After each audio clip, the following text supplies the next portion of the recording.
नमस्कार विद्यार्थियों। इससे पहले जो हमने पढ़ा वह क्या पढ़ा कि एक पुस्तक है हमारी सांख्य कार्य का, जो तीसरा जो पेपर है हमारा उसमें चलती है। किसमें? तीसरा पेपर राजस्थान विश्वविद्यालय में एमए प्रीवियस का चलता है और एमए प्रीवियस का जो तीसरा पेपर है उसमें हमारी पुस्तक चलती है सांख्य कार्य का। अब देखिए, एक पुस्तक है आपकी केशव मिश्र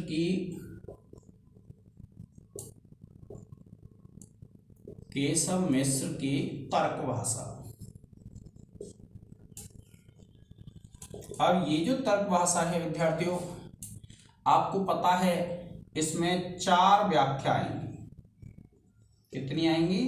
4 व्याख्या, और 4 में से एक करनी है आपको, सॉरी 2 करनी है हिंदी में, और 2 प्रश्न आएंगे जिसमें से एक प्रश्न करना है आपको हिंदी में। ठीक है, 2 में से एक प्रश्न करना है, 4 व्याख्याओं में से एक व्याख्या करनी है। अब देखिए, व्याख्या के लिए अगर आप देखते हैं तो व्याख्या के लिए जो हमारे टॉपिक हैं, आप 4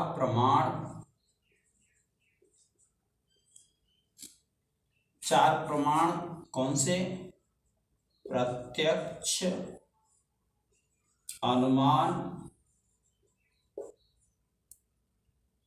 उपमान, प्रत्यक्ष, अनुमान, उपमान व शब्द,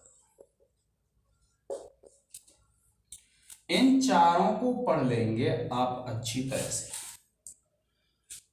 अब इनमें क्या है, देखिए, प्रत्यक्ष में पढ़ते हैं तो षड सन्निकर्ष आ जाते हैं, और अनुमान में पढ़ते हैं तो आपके एक तो अनुमान के भेद,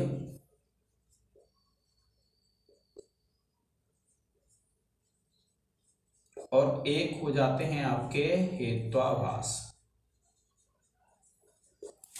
इनके अलावा कारण में कौन सा है आपका? समवाय, असमवाय और निमित्त। समवाय कारण, असमवाय कारण और निमित्त कारण। तो ये जो बिंदु हैं विद्यार्थियों, इनको आप अच्छी तरह से पढ़ लेंगे तो आपकी व्याख्याएं भी पूरी हो जाएंगी और प्रश्न भी हो जाएंगे।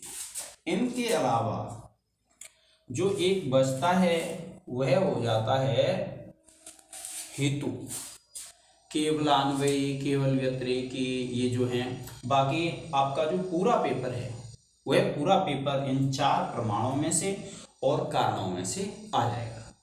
इन 4 प्रमाणों को और कारणों को अगर आप अच्छी तरह से कर लेंगे।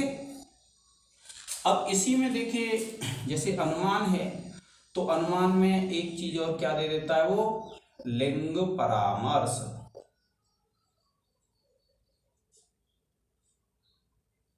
क्या है? अब लिंग परामर्श है तो ये भी अनुमान का ही है। कुल मिला के आपको प्रत्यक्ष, अनुमान, उपमान और जो शब्द है, उधर जो 3 कारण हैं, समवाय, असमवाय और निमित्त, इनको आपको अच्छी तरह से अध्ययन कर लेना है। तो आपकी जो तर्क भाषा है, तर्क भाषा के जो महत्वपूर्ण प्रश्न हैं, महत्वपूर्ण व्याख्याएं हैं, वह आपको किस में मिल जाएंगे विद्यार्थियों? इन्हीं में मिल जाएंगी। आप इसका एक स्क्रीनशॉट ले लें।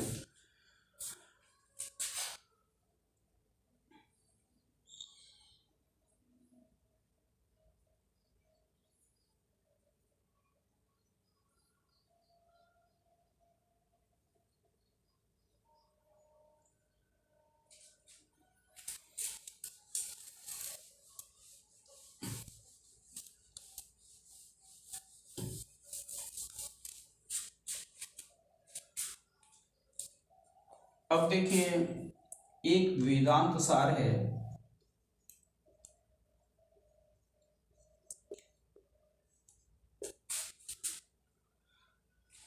इसके लेखक हैं सदानंद योगेंद्र।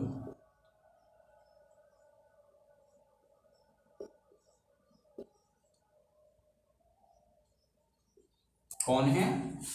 सदानंद योगेंद्र। अब देखिए इसमें जो व्याख्याएं हैं, एक तो अनुबंध चतुष्टय,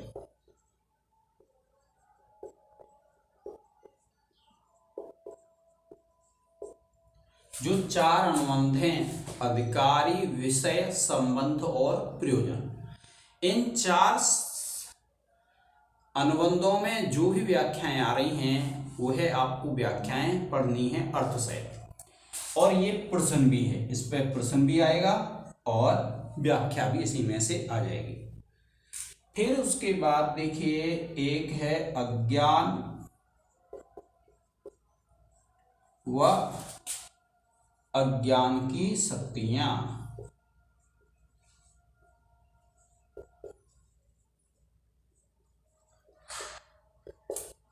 फिर देखिए एक है पंचीकरण, एक है आपका पंचीकरण है, पंचीकरण के बाद है आपका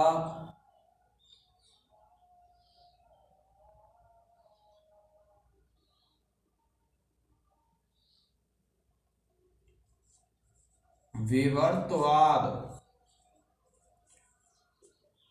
फिर है आपका सूक्ष्म शरीर,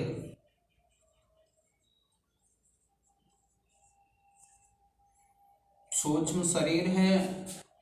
और सूक्ष्म शरीर के बाद जो बिंदु है, एक वाक्य है आपका तत्त्वमसि महावाक्य, और एक है विद्यार्थियों इसमें बिंदु जीवन मुक्त।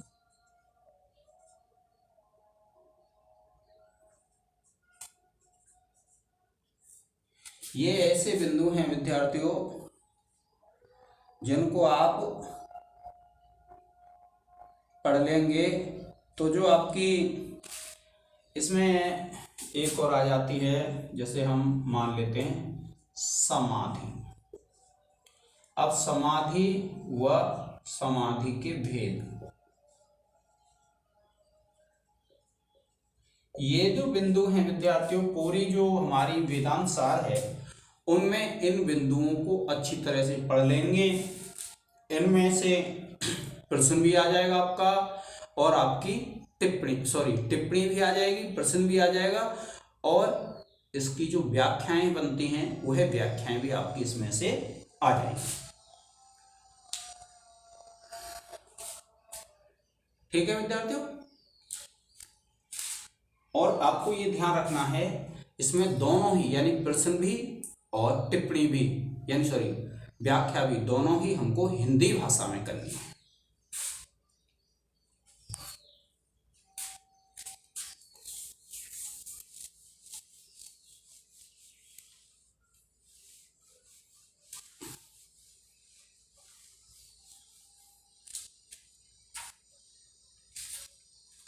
अब देखिए एक है आपका योग सूत्र। अब योग सूत्र में हमारे लिए 2 अध्याय हैं, एक तो प्रथम अध्याय है और एक द्वितीय अध्याय है। कितने अध्याय हैं? 2 अध्याय हैं, एक प्रथम अध्याय और एक द्वितीय अध्याय। तो आपको ये ध्यान रखना है जो प्रथम अध्याय है उसको आप पूरा पढ़ लेंगे, या फिर आप द्वितीय अध्याय को पूरा पढ़ लेंगे तो जो व्याख्याएं हैं वे आपकी आ जाएंगी। आपको ध्यान रखना है कि इसकी जो व्याख्या है योग सूत्र की वह हिंदी में लिखनी है। किसमें? इसमें जो सूत्र हैं, सूत्र पूछेगा आपसे, और उन सूत्रों की जो व्याख्या है वह किसमें क्या करनी है आपको? हिंदी भाषा में। अब देखिए जो प्रश्न है, ये जो व्याख्या है वो किस में करेंगे, हिंदी में।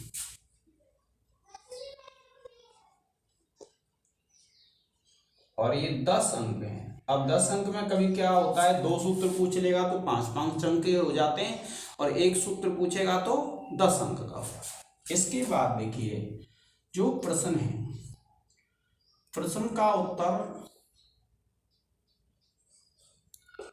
आपको संस्कृत भाषा में देना है। किस भाषा में देना है, संस्कृत भाषा। अब प्रश्न का उत्तर आपको संस्कृत भाषा में देना है, तो देखिए प्रश्न क्या क्या बन सकते हैं कि एक प्रश्न बन सकता है आपका अष्टांग योग, ठीक है। एक प्रश्न है ईश्वर का स्वरूप,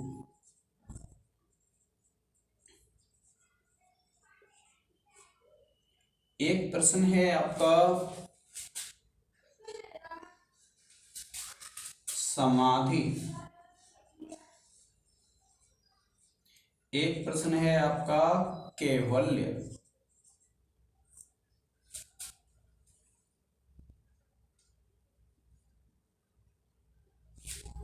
एक है 5 कलेश,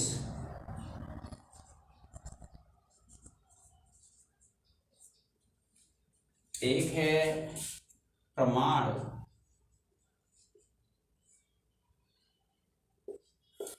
ये जो प्रश्न हैं जो महत्वपूर्ण है विद्यार्थियों, वह यही हैं।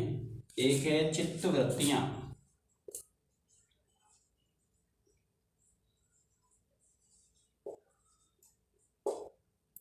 और 5 विक्षेप। इनमें से मैं जहां तक सोचता हूं आपकी व्याख्याएं भी आ जाएंगी और प्रश्न भी आ जाएंगे। तो विद्यार्थियों इस प्रकार से आपको तीसरे पेपर की तैयारी करनी है। जो जो बिंदु आपको बताए गए हैं उन बिंदुओं को बड़ी महत्वपूर्ण तरीके से आपको पढ़ना है और उनके उत्तर देने हैं। तो आज के इस लेक्चर में इतना ही। जय हिंद, जय भारत।